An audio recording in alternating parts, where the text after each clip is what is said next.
Hello dear friend, मैं सुनील शुक्ला आप लोगों का इस इकोनॉमिक्स की जर्नी में एक बार फिर से स्वागत करता हूं। ये आज मेरा 22वां लेक्चर है। इसके प्रीवियस में मैंने 21 लेक्चर और लिए हैं। जो स्टूडेंट हमसे पहली बार इंटरेक्ट हो रहे हैं वो जाके इसके पहले वाली क्लासेस में कंफर्टेबल हो जाएं। उसके बाद इसमें आप इस क्लास में काफ़ी अच्छे से आपको समझ विकसित होगी। वैसे मैंने सारे डायमेंशन इकोनॉमिक्स के खोल दिए हैं। जो स्टूडेंट हमसे कंटिन्यू करते आ रहे हैं वो बहुत ही सहज स्थिति में अब इकोनॉमिक्स को लेके आ रहे होंगे, बहुत ही कंफर्टेबल होते जा रहे होंगे। मैं पिछले क्लास को इस क्लास से जोड़ने के लिए मैं लिंक करता हूं, क्योंकि मैंने कुछ चीज़ें पिछले क्लास में बताई थी। इस क्लास में आप जुड़ने के लिए ज़रूरी है कि मैं पीछे वाली क्लास को थोड़ा सा इस क्लास से इंटरेक्ट करूं, लिंक कर दूं, जिससे आप काफ़ी कंफर्टेबल हो जाएंगे।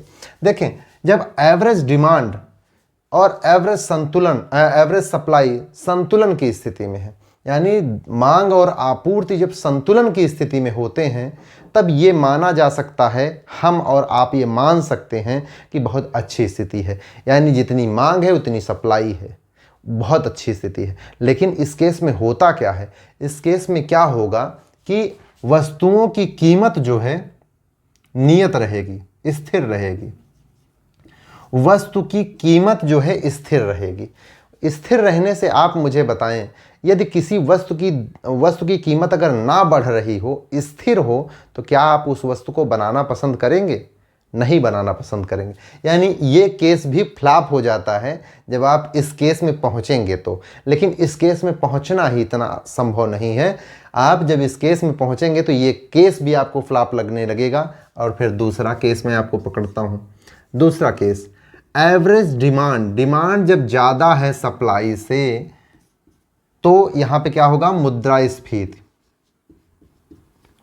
मुद्रास्फीति होगी। जब डिमांड ज़्यादा है सप्लाई कम है, यानी मुद्रास्फीति होनी। यानी कि इसका मतलब क्या है कि बहुत ज़्यादा यहां पे वस्तुओं की कीमत बढ़ेगी, यानी कि वस्तुओं की कीमत बढ़ रही होगी। ठीक है, महंगाई लिख देता हूं, महंगाई की स्थिति होगी। तो क्या ये स्थिति अच्छी है? आप लोग जो गरीब राष्ट्र के लोग हैं वो सब जान रहे होंगे कि महंगाई की मार कितनी बुरी होती है। लेकिन अब इसमें भी दिक्कत है कि महंगाई है यहाँ पे, तो क्या ये ठीक है? चलो एक बार के लिए सोच लेते हैं कि ये भी सही नहीं है और ये भी सही नहीं है। अब तीसरा केस लेते हैं, जब एवरेज डिमांड कम है सप्लाई ज़्यादा है। गरीब नहीं, ये अमीर देशों की अस्फीत की स्थिति होती है। अस्फीत यानी यहाँ पे क्या होगा? वस्तुओं की कीमत घट रही होगी, वस्तु की कीमत घट रही होगी, कीमत घटने की स्थिति होगी। जो विकसित राष्ट्रों की स्थिति है वहाँ पे उत्पादन बहुत ज़्यादा होता है लेकिन डिमांड कम है। तो डिमांड जब कम है, उत्पादन ज़्यादा है, तो वहाँ सरप्लस की समस्या होगी। ऐसा कहा जाता है कि जब कोई वस्तुओं का अभाव हो तो वो खराब चीज़ है, लेकिन सरप्लस की स्थिति बहुत ही खराब स्थिति होती है। तो इसलिए ये तो बहुत ही खराब है, बहुत डेंजरस है। और ये तीनों आपको डेंजरस समझ में आ रहे होंगे। यहाँ पे सरप्लस की दिक्कत है, यहाँ पे स्थिरता आ जाएगी, वस्तु की कीमत नहीं बढ़ेगी यानी स्थिर हो जाएगी। तो यहाँ पे जो उत्पादक हैं वो उत्पादन रोक देंगे, उत्पादन नहीं करेंगे, चूँकि उनको कोई प्रॉफिट नहीं है, स्थिर है लगातार, तो उत्पादन नहीं करेंगे। तो ये तो बहुत बुरी कंडीशन हो जाएगी। यहाँ महंगाई की दिक्कत है, यहाँ सरप्लस की दिक्कत है। तो तीनों में सबसे अच्छा क्या है? कमोबेश तीनों में सबसे अच्छा हम इसको कह सकते हैं जो हमारे देश की स्थिति है। हमारे देश की स्थिति यहीं पे है। और हम लोग कहाँ जाना चाहते हैं? हम लोग जाना चाहते हैं यहाँ पे। यहाँ पहुँचेंगे तो बहुत बुरी स्थिति हो जाएगी। ये कहाँ जाना चाहते हैं? ये भी यहाँ पे।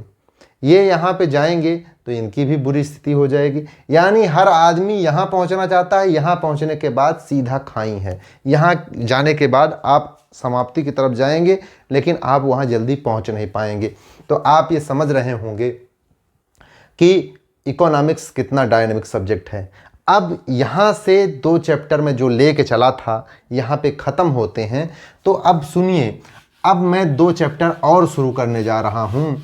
तो वो चैप्टर किस तरह से यहीं से निकलते हैं। इन स्थितियों में जैसे भारत देश में डिमांड ज़्यादा है सप्लाई कम है, यानी उत्पादन कम है। यदि उत्पादन कम है किसी देश का तो वहाँ पे लोगों के लिए आय का सृजन कम हो रहा होगा। यदि आय का सृजन कम हो रहा है तो इसका मतलब है कि वो देश ग्रो कम कर रहा होगा, लोगों की प्रति व्यक्ति आय कम होगी, जीवन स्तर कम होगा, निवेश कम होगा, बचत कम होगा। ये सारी चीज़ें मैंने आपको बीसीएस सर्कल ऑफ पॉवर्टी में खूब डिटेल में बताया।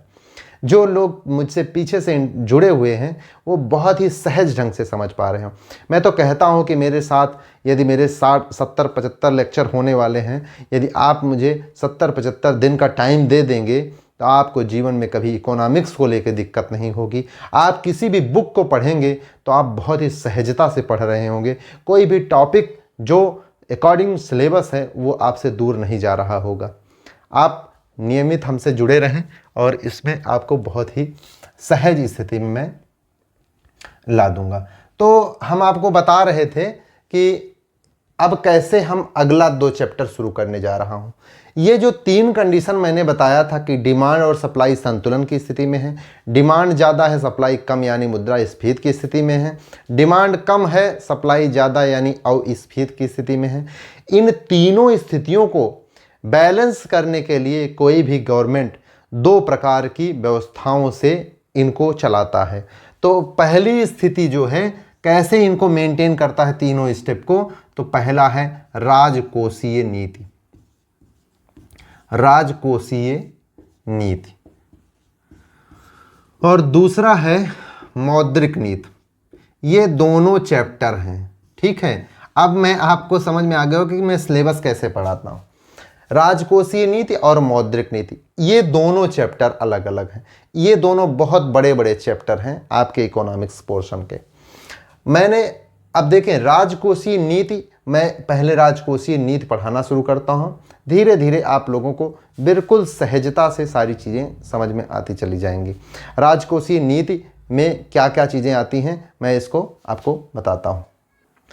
अब राजकोषीय नीति में नया चैप्टर शुरू करता हूँ और ये बहुत ही विस्तृत मैं बताऊंगा। आज मैं धीरे धीरे आप लोगों को इस चैप्टर में कंफर्ट जोन में लाऊंगा, उसके बाद धीरे धीरे मैं इसको आगे बढ़ाऊंगा।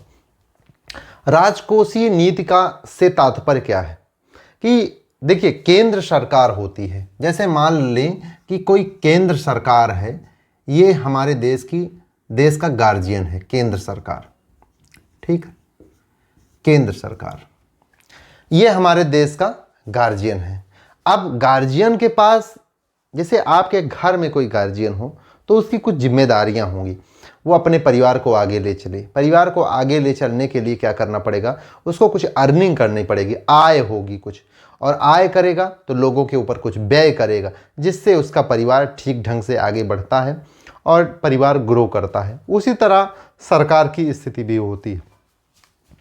केंद्र सरकार के पास 2, एक आय यानी आय होता है, और आय कहाँ से होता है, लोक आय, पब्लिक रेवेन्यू। ये देखिए सरकार के पास जो आय का मुख्य साधन है वो जनता ही है, और व्यय किसके ऊपर करता है, व्यय भी वो जनता के ऊपर करता है, लोक व्यय, पब्लिक एक्सपेंडिचर, ठीक है। यानी कि लोक आय और लोक व्यय, जनता से ही आय करता है और जनता पे ही भारत सरकार व्यय करता है। तो आपको कहीं ऐसा नहीं लग रहा है कि जब जनता से ही लेना है, जनता के ऊपर ही व्यय करना है, तो फिर लेना ही और फिर क्यों देना ही। समय और इस पूंजी का अपव्यय नहीं है, तो डियर फ्रेंड अपव्यय नहीं है। इसलिए अपव्यय नहीं है कि आप अपने घर को तो बना सकते हैं, आप अपने सामने की नाली भी बना सकते हैं, छोटा मोटा अपना रास्ता भी बना सकते हैं, लेकिन आप जब आ जाएगा बड़े बड़े हाईवेज बनाने के लिए, मेडिकल कॉलेज बनाने के लिए और इंडस्ट्री लगाने के लिए, लॉ एंड ऑर्डर के लिए, आप उस चीज़ को नहीं कर पाएंगे। उस चीज़ के लिए फ्रंट से लीड करना पड़ेगा केंद्र सरकार को। जब केंद्र सरकार आपके लिए अच्छे इंफ्रास्ट्रक्चर बनाएगी और अच्छे अच्छे मेडिकल कॉलेज, अच्छी अच्छी सुख सुविधाएं यानी बनाएगी, तब आपका जीवन सुखद और सहज हो पाएगा। तब आप अपनी गाड़ी को, अपनी जो ग्रोथ के ड्राइवर है उसको और तेज़ी से दौड़ा पाएंगे, जिससे आपका देश तरक्की करेगा और हम लोग और अन्य देश दुनिया के लोगों से अच्छे से कंपीट करके अपने देश को महाशक्ति के रूप में और विश्व गुरु बनाने की तरफ ले जा पाएंगे। इसके लिए ज़रूरी है कि देश यानी कि केंद्र सरकार हमारे लिए फ्रंट से लीड करे। फ्रंट से लीड करने के लिए उसे आय चाहिए होगा, अर्निंग करना पड़ेगा। अर्निंग का कोई क्या साधन है? मुख्यतया मुख्य साधन उसका है हम जनता। जनता से ही वो कर और गैर कर के रूप में लेता है और उसे हमारे लिए ही इंफ्रास्ट्रक्चर बनाने में कार्य करता है, जिससे हम अपने जीवन को सहजता से आगे ले चलने के लिए कंफर्टेबल हो पाते हैं। मैं बताता हूँ आगे क्या होता है कि जैसे लोक आय, पब्लिक से आय किया गया, ठीक है। पब्लिक से आय मुख्यतः सरकार का ये उद्देश्य होता है कि हमारे देश में गरीब वर्ग है और अमीर वर्ग है। तो सरकार का ये उद्देश्य होता है कि गरीबों से हो सके तो कम लो या फिर ना लो, और अमीरों से लो, ज़्यादा लो और गरीबों में बांटो। देखिए कैसे होता है लोक आय और लोक व्यय। इसमें लोक आय में ये प्रयास किया जाता है जो टैक्सेस लिए जाते हैं, जो प्रत्यक्ष कर होते हैं, इनकम टैक्सेस, वो मुख्यतः जिनकी आय ज़्यादा है उनसे लिया जाता है। ठीक है, ये टैक्सेशन जब आएगा तो मैं उसमें और भी डिटेल में पढ़ाऊँगा। ठीक है, ये ज़्यादा इनसे लिया जाता है अमीर वर्ग से।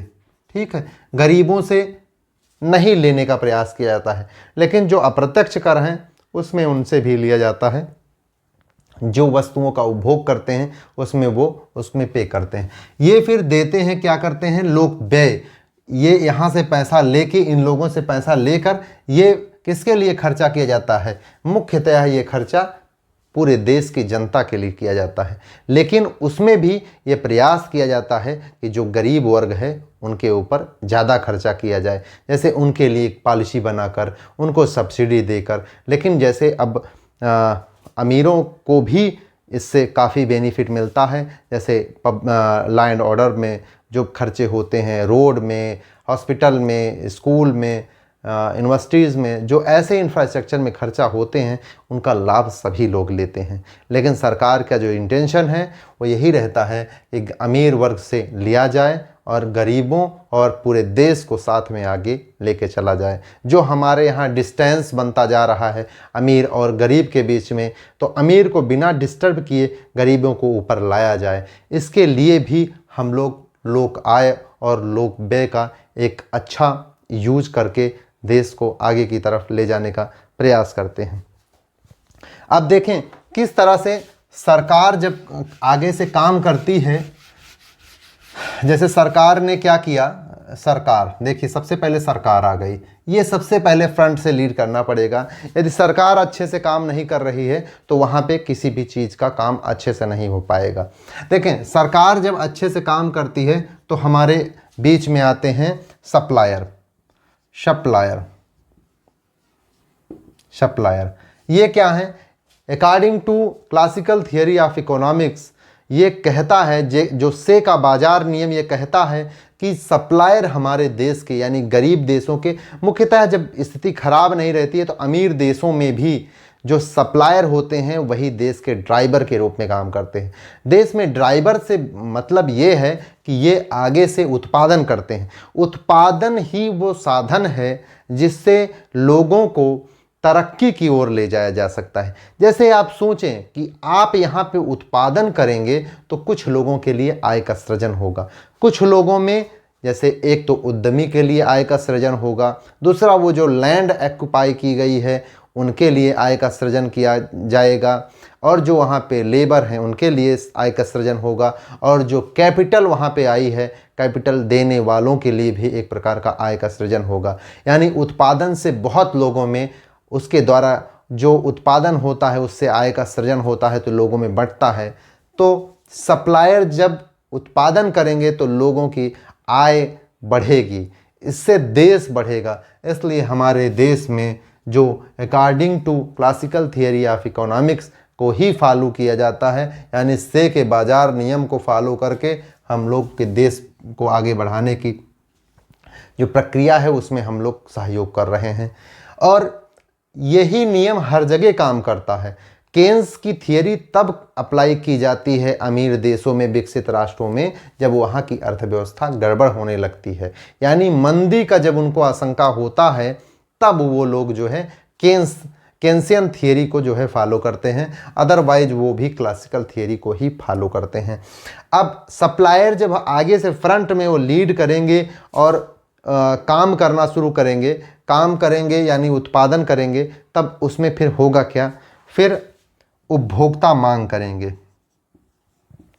उपभोक्ता कैसे मांग करेंगे? अब चूंकि ये उपभोक्ता और कोई थोड़े हैं, जो यहाँ से उत्पादन हुआ, उत्पादन में आय का सृजन हुआ, तो ये जो उपभोक्ता हैं इनके भी आय का सृजन हुआ। जब इनकी आय बढ़ी तो इन्होंने फिर मांग करना शुरू किया, तो इस तरह से पूरी बाजार बैलेंस होती है।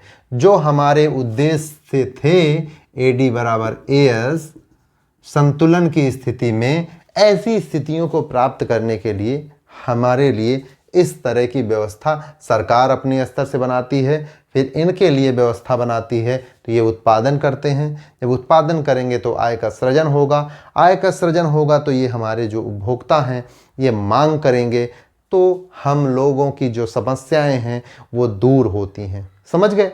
मैं आगे बढ़ता हूँ। हमारे पास आय के दो साधन हैं, जैसे लोक आय, ठीक है, लोक आय यानी पब्लिक से अर्निंग करने के दो तरीके हैं। एक तो हम टैक्स से कर लेते हैं, टैक्स, और दूसरा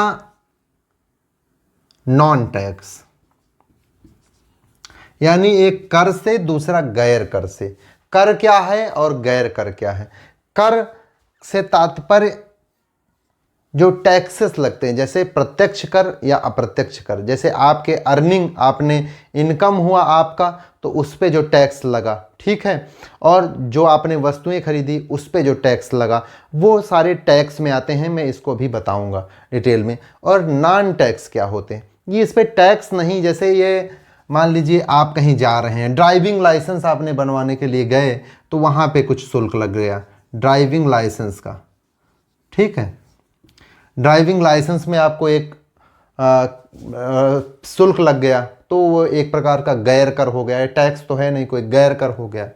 और दूसरा, आप गाड़ी लेकर जा रहे हैं, पुलिस वाले रोक के आपका चालान कर दिए, तो वो जो शुल्क लग गया चालान, ये एक प्रकार का हो गया, ठीक है। और कहीं कहीं देखते होंगे बहुत सारी चीज़ों में आपको पेनाल्टी लग जाती है, पेनाल्टी, तो वो भी एक प्रकार का नॉन टैक्स हो जाता है। आपने देखा होगा एक कोर्ट फी, कहीं पे आपने देने के लिए गए, वहाँ पे कोर्ट की फीस लग गई, ठीक है, कोर्ट की फीस, कोर्ट फी लग गई, कोर्ट फी लग गई, वो भी एक प्रकार का नॉन टैक्स है। जैसे एक और, आपने लोन लिया, लोन के एवरेज में आपने इंटरेस्ट पे किया, वो भी एक प्रकार का नॉन टैक्स है, ठीक है। ये इस प्रकार से आपके अर्निंग का सरकार के पास स्रोत है, जिसमें टैक्स के बारे में हम बताने चल रहे हैं। नॉन टैक्स आप समझ गए होंगे, ठीक है। देखिए, भारतीय कर प्रणाली, भारतीय कर प्रणाली, इंडियन टैक्सेशन पॉलिसी, इसमें देखें अभी जो हम लोगों का चल रहा है, तो GST हम लोगों के यहाँ आ गया है, ठीक है, गुड्स एंड सर्विस टैक्स। इसका मूल उद्देश्य है कि एक वस्तु और एक कीमत हो, पूरे इंडिया में एक वस्तु की एक ही कीमत हो। लेकिन इसको समझने के पहले, GST को यदि समझना है, इसके बारे में मैं बहुत डिटेल में अच्छे से समझाऊंगा आपको, लेकिन GST को समझने से पहले मैं कुछ चर्चा करना चाहूँगा कि जो GST के पहले की जो स्थिति थी, वहाँ पे क्या स्थिति हुआ करती थी, किस प्रकार से बहुत सारे टैक्स थे। तो वो जो टैक्स था उसके बारे में मैं थोड़ा सा आपको बताता हूँ। बिफोर GST एक केंद्रीय कर, सेंट्रल गवर्नमेंट जो लगाता था, और ये राज्य कर, ठीक है, दो प्रकार के कर। इसमें मैं कुछ लिखता हूँ, आप इसके कॉम्प्लिकेशन को समझेंगे। कि जैसे एक इसमें देखिए, केंद्र सरकार के पास पैसा ज़्यादा आना चाहिए, क्योंकि केंद्र सरकार जो है वो आपका मुख्य रूप से गार्जियन है, और जो उसके पास पैसा आता भी है तो क्या केंद्र सरकार को अलॉटेड कोई भूमि नहीं है, वो किसी न किसी स्टेट के हिस्से में ही वो इन्वेस्टमेंट करता है। तो केंद्र सरकार कहीं अपने आप से कुछ इन्वेस्ट नहीं करता है, कहीं कुछ अपना इंफ्रास्ट्रक्चर ना बनाकर वो कहीं ना कहीं किसी राज्य के ही इंफ्रास्ट्रक्चर को मजबूत करता है। तो केंद्र सरकार का मजबूत होना जरूरी है, जिससे ये बहुत सारी विषमताओं को दूर करता है। आप धीरे धीरे सारी चीज़ों को समझ रहे होंगे। केंद्रीय कर जैसे एक इनकम हो गया, इनकम टैक्स, इनकम टैक्स, ठीक है, ये केंद्र सरकार के पास जाता है। केंद्र सरकार के आय का एक स्रोत है इनकम टैक्स। दूसरा, जैसे कोई कंपनी है, कंपनी से जो प्रॉफिट आता है, प्रॉफिट पे जो टैक्स लगता है, यानी corporate tax, corporate tax, corporate tax जो है ये भी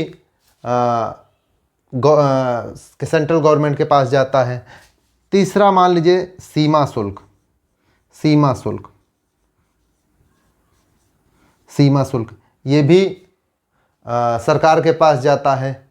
और जैसे मान लें है, और जैसे मान लीजिए केंद्रीय उत्पाद कर, केंद्रीय उत्पाद कर,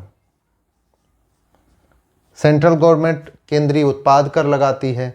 सेंट्रल गवर्नमेंट सेवा कर लगाती है, सर्विस टैक्स, सेवा कर, ठीक है, सेवा कर लगाती है। और भी हैं, मैं पहले केंद्रीय कर के बारे में बता देता हूं, उसके बाद में देखें, ये सेस और अधिभार दो टैक्सेस और हैं जो केंद्र सरकार वसूलती है।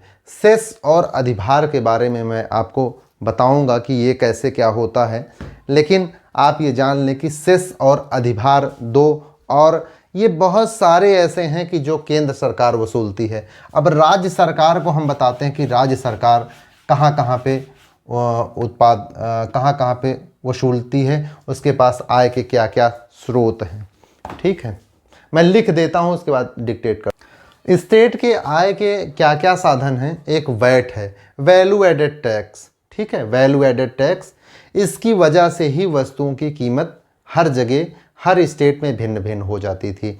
जैसे मान लीजिए कि यूपी है और बिहार है, यूपी में वैल्यू एडेड टैक्स कुछ अलग है और बिहार में वैल्यू एडेड टैक्स कुछ अलग है। दोनों स्टेट के अलग अलग वैट होने की वजह से वस्तुओं की कीमत में डिफरेंट आता था, तो ये एक समस्या थी, ठीक है। स्टेट एक्साइज ड्यूटी, इससे भी प्रॉफिट यानी कि सरकार को एक हिस्सा, एक अर्निंग का साधन था। रोड टैक्स, रोड टैक्स आप देखते होंगे कि शोरूम प्राइस एक गाड़ी का होता है, उसके बाद जब आप गाड़ी को ख़रीदते हैं तो उसमें रोड टैक्स इंक्लूड होता है, तो रोड टैक्स भी उसमें लगता है, ये स्टेट गवर्नमेंट के अर्निंग का साधन है। एक टोल टैक्स, देखो रोड टैक्स और टोल टैक्स में कन्फ्यूज़न हमेशा रहता है। रोड टैक्स, जब लोगों का कहना है कि जब आप रोड टैक्स हमको पहले से ही ले लिए कि रोड पे चलने के लिए हमारे अब रोड टैक्स मैंने पे कर दिया, तो फिर टोल टैक्स किस चीज़ का। लेकिन टोल टैक्स का बहुत ही महत्वपूर्ण इम्पोर्टेंस है। ये आप देख रहे होंगे कि अभी नितिन गडकरी साहब ने बताया है कि 2025 तक 1.35 लाख करोड़ रुपया अर्निंग होना शुरू हो जाएगा एनुअल टोल प्लाजा से। एक बहुत बड़ा रेवेन्यू है, तो हमारे यहाँ रोड का काम हमेशा बहुत अच्छा रहेगा, इससे बहुत अच्छी चीज़ें, लेकिन ये कुल मिला के बहुत अच्छी चीज़ है, लेकिन ये हम लोगों के यहाँ थोड़ा सा कन्फ्यूज़न बना रहता है। MBT, मोटर व्हीकल टैक्स, ये भी एक टैक्स आपके गाड़ी में इंक्लूड होता है, ठीक है। चुंगी, जैसे आप किसी भी शहर के अंदर एंट्री करने लगते हैं तो एक टैक्स लगता है, ये भी स्टेट गवर्नमेंट के अर्निंग का साधन था। स्टैम्प ड्यूटी, स्टैम्प ड्यूटी भी अर्निंग का साधन है, आप देखते होंगे कि स्टैम्प ड्यूटी लगता होगा, ठीक है। और उसके बाद मनोरंजन कर, मनोरंजन का भी एक टैक्स जो स्टेट गवर्नमेंट वसूलती है। विद्युत कर, ये भी स्टेट गवर्नमेंट। भू राजस्व कर, आप देखते होंगे कि माल गुजारी के रूप में आता है, बहुत छोटा अमाउंट होता है, मंडी शुल्क, बहुत शुल्क हैं, इतने हैं कि लिस्ट भर जाएगी। लेकिन हम आपको ये दिखाना चाह रहे थे कि इतने शुल्क हैं, बहुत सारे शुल्क हैं। इन सबको रिप्लेस किया कहीं ना कहीं जीएसटी ने। मैं उसके बारे में आपको कुछ बातें बताऊंगा। लेकिन आप ये जान लें कि दो वस्तुओं पर, दो पदार्थों पर सरकार जो है उत्पाद शुल्क जो है राज्य भी लगाती है। एक शराब पर और दूसरा ओपीएम पर। ओपीएम मतलब अफीम पर, ठीक है। दो ये वस्तुओं पर जो है सरकार जो है राज्य सरकार टैक्स लगाती है। शेष पे जो है उत्पाद कर केंद्रीय उत्पाद कर लगता है। इन दोनों पे जो है स्टेट जो है उत्पाद कर लगाती है। और इनको जो है शराब को जीएसटी से अभी भी मुक्त रखा गया है, ठीक है। मैं इसको साफ कर लूँ। आपने देखा कि कितनी बड़ी लिस्ट है राज्य के अर्निंग की। तो नो डाउट राज्य सरकार के पास कोई कमी नहीं है कि राज्य सरकार चाहे तो बहुत सारी चीज़ें कर सकती है, उसके पास पैसे की कोई कमी नहीं। लेकिन विजन की कमी है। पैसा तो है, लेकिन पैसे को आप खर्च कैसे कर पाएंगे? जब तक आपके पास विजन नहीं है तो छोटी अमाउंट को तो आप खर्चा कर सकते हैं, लेकिन बहुत बड़ी अमाउंट होने पर आप उसको खर्चा नहीं कर पाएंगे। खर्चा करने के लिए ये ज़रूरी है कि आपके पास विजन होना चाहिए। बिना विजन के आप नहीं खर्चा कर पाएंगे। जो हमारे नेतागण हैं, अधिकारीगण हैं, वो अपने से ही फुर्सत नहीं है, तो वो उनके पास वो विज़न नहीं है कि वो उस पैसे को खर्चा कर पाएँ। आपने सुना होगा कि बहुत सारे नेता केंद्र सरकार पे और केंद्र सरकार राज्य सरकार पे आरोप लगाती रहती है। राज्य सरकार कहती है कि मुझे पर्याप्त मात्रा में पूंजी नहीं मुहैया कराई जा रही है, और केंद्र सरकार कहती है कि मैंने बहुत पर्याप्त मात्रा में पूंजी दी है कि वो स्टेट को डेवलप करें।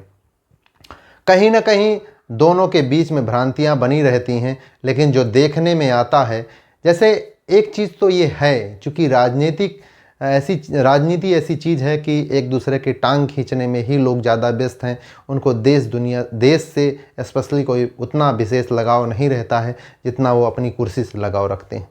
तो होता ये है कि जहाँ पे जैसे मान लीजिए केंद्र सरकार में कोई सरकार है, उसकी ही पार्टी की सरकार राज्यों में है, तो वहाँ पे वो जल्दी से आवंटित कर देते हैं पैसा। और लेकिन जहाँ पे थोड़ा स्टेट अलग हैं, अलग राजनीतिक पार्टियों की सत्ता है, तो वहाँ पे ये चीज़ थोड़ा डिले करते थे। लेकिन वित्त आयोग जो आर्टिकल 280 में है, उसकी सिफारिश के हिसाब से ये माना गया है कि लोगों को, हर स्टेट को पर्याप्त रूप से पूंजी का वितरण हो, और वो पर्याप्त रूप से पूंजी का वितरण होता भी है। लेकिन देखा जाता है कि राज्य सरकार पूरे पैसे को खर्च ही नहीं कर पाते, तो उसको मजबूरी में गवर्नमेंट ऑफ इंडिया को वापस, चूँकि जब वित्तीय वर्ष ख़त्म होने लगता है तो वित्तीय वर्ष ख़त्म होने के बाद उस सारे पैसे को रिफ़ंड कर लिया जाता है। तो ये देखा जाता है कि स्टेट गवर्नमेंट के कम विज़न की वजह से पूरा पैसा वो खर्च ही नहीं कर पाते। बाद में वो सारे पैसे स्टेट गवर्नमेंट से सेंट्रल ऑफ इंडिया के पास जो है, भारत सरकार के पास जो है, वो पहुंच जाते हैं। मुझे लगता है कि आज मैंने आपको इस जो पोर्शन मैंने राजकोषीय नीति शुरू किया है, इसमें कुछ आप लोगों को मैंने सहज बनाने का प्रयास किया। मैं इसको फुल फ्लेजेड कल के लेक्चर से शुरू करूंगा, यानी 23वें लेक्चर से मैं फुल फ्लेजेड में इसको पढ़ाऊंगा। मुझे लगता है कि यदि आप लोग मेरे पढ़ाने के तरीके से संतुष्ट हो रहे हैं तो मुझे आप लोग सपोर्ट करें और मेरे चैनल को लाइक करें, शेयर करें और सब्सक्राइब करें, जो कि बहुत ज़रूरी है मेरे लिए। और मैं कंफर्टेबल रहूँगा तो मैं ज़रूर आप लोगों के लिए और अच्छी मेहनत करूँगा और आप लोगों को जो है और बेहतर कंटेंट में देने का प्रयास करूँगा। मैं आज से ही हो सकता है शुरू करूँगा, आज से ही मैं शुरू करूँगा क्वेश्चन आंसर में मेरा ये रहेगा कि मैं 10 से 15 क्वेश्चन, टाइम के हिसाब से मैं देखूँगा, ज़्यादा से ज़्यादा 20-25 मिनट में मैं, चूँकि लोगों का ये क्वेरी आने लगता है कि बहुत ज़्यादा टाइम लग रहा है, तो मैं 10 से 15 क्वेश्चन प्रयास करूँगा। 10 क्वेश्चन आप लोगों को डेली कराऊँगा और ये इकोनॉमिक्स में शुरू करूँगा और डेली मैं 10-12 क्वेश्चन आपको कराऊँगा। जिससे आपकी पीटी के क्वेश्चन भी क्लियर होते रहें। उसके बाद मैं आप लोगों को जैसे जैसे पोर्शन में पढ़ाता जाऊंगा, इसमें मेंस के आंसर भी क्वेश्चन भी मैं दूंगा, और एक आप आंसर राइटिंग करके थोड़ा सा कंफर्टेबल होना का प्रयास करेंगे। फिर जब अपनी टीम बन जाएगी तो मैं व्हाट्सएप पे आपको दे दूंगा व्हाट्सएप नंबर, उस पर आप आंसर राइटिंग करके हमें दिखा सकते हैं, और उसको मैं देखूंगा आप लोगों का, और जो मेरे एंड से होगा मैं आप लोगों का सपोर्ट करूंगा। तो मैं आप लोगों से ये रिक्वेस्ट करता हूं कि आप मेरे चैनल को सब्सक्राइब करें, और यदि आप लोगों ने सपोर्ट किया तो मैं आप लोगों की बहुत ही अच्छे कंटेंट के साथ में आऊँगा और बहुत ही कंफर्टेबल कर दूंगा। Thank you for watching.